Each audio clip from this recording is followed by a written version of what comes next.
and welcome to Tips and Tricks.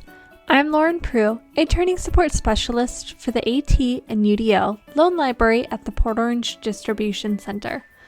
Welcome to the video series on ease of access in the Windows 10 operating system.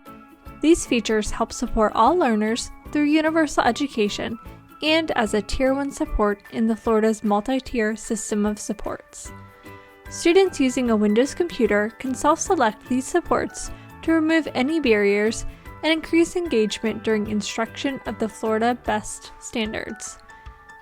This episode will focus on the color filter and high contrast settings.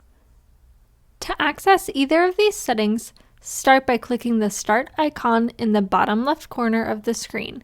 Click the gear icon to open settings and click on Ease of Access.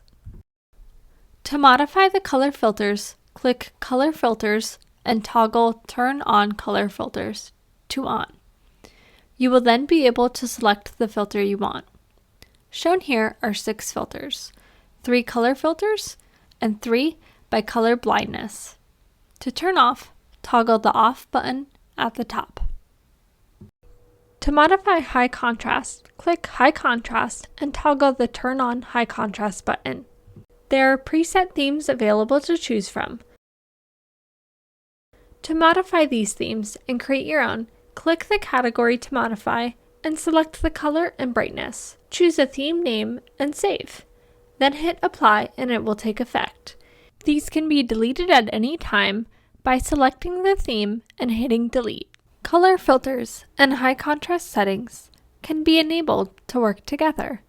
To turn off high contrast, toggle the button at the top of the screen.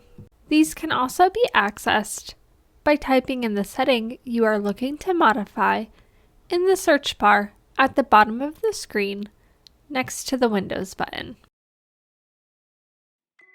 On behalf of the AT and UDL Technology and Learning Connections team, we just want to say thank you for joining us today. Please keep an eye on our website for additional videos and support.